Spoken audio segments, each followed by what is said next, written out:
But then what is the solution that we're missing? Because I think we all are aware of sleeping pills, right? And we're all aware of melatonin supplements, but like a lot of us don't want to take stuff for sleep. What is the alternative? There's something called cognitive behavioral therapy for insomnia, or CBT-I. CBT-I. And what CBT-I is, it's a combination of behavioral strategies that we teach people and cognitive strategies, a way to think and approach your sleep differently. And many organizations, including the American College of Physicians, the European Insomnia Network, the American Academy of Sleep Medicine, say that CBT-I should be the first line of treatment if you have insomnia. And remember, insomnia isn't just you're having trouble sleeping for a few nights or even weeks, as I described. It has to be an ongoing chronic problem. But these major organizations are saying you should try these behavioral strategies first before you ever take a sleeping medication. And then, see, that is such a huge paradigm shift, but I don't think people are hearing the message. Because I think if you took 100 women with sleep problems that have seen somebody about it, a physician, let's say, have they been recommended CBT-I first? I can't imagine more than 5 of the handful. And maybe if they came to our clinic or another lifestyle medicine clinic, but have even been exposed to that. So how do we change the paradigm so that women are aware of what CBT-I is and what its power is? Well, part of the problem, I think, is there aren't a plethora of sleep medicine specialists. So not every physician knows where they would even send someone. Correct. There are online courses that you can take. There are ways that virtually you can get access to this information. And there are many, many, many books that have been written that are very good quality to talk women or anyone through the steps involved in going through this. But one thing is just access. Another thing is most women will first report sleep problems, if they do report them. They don't always talk about them. But if they do, they'll report them to an MD. And what MDs do is they prescribe medicine. There you go. Yeah. And medicines are readily available. And so I think it's partially just a culture in treatment. Yeah. You know. And hey, behavior change is hard. Medicine is easy. And I mean, we see that with all sorts of different types of medications now, you know.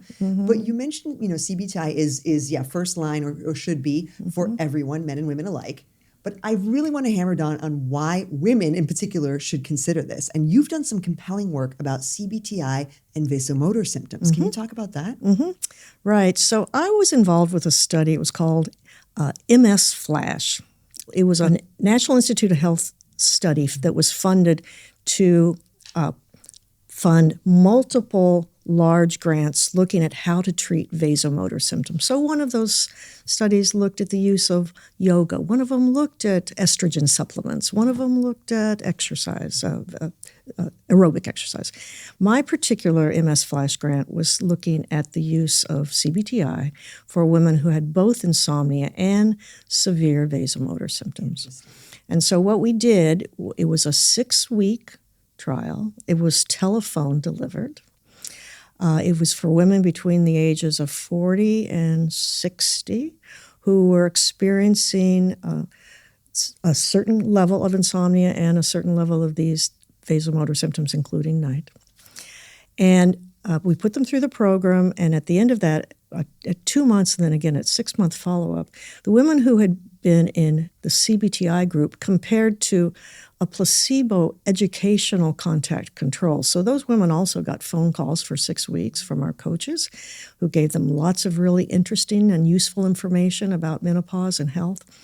But the women who were in the CBT-I group had really very robust and impressive improvements in their sleep, both at post-test and at 6-month follow-up compared to the placebo control. And I should say that both groups, women in both groups, their insomnia symptoms reduced. So some of that is just contact, right? You're talking to somebody who's nice about your sleep problems.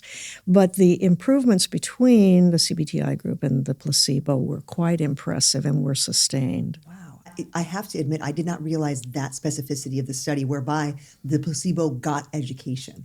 So I figured it was just placebo, like they didn't, they just were out living their lives. And then the other group was getting this amazing targeted resource of CBT-I. But no, they were getting some educational calls. Yeah, because we wanted to control for that that impact that can come just from talking to somebody. Wow. That is powerful.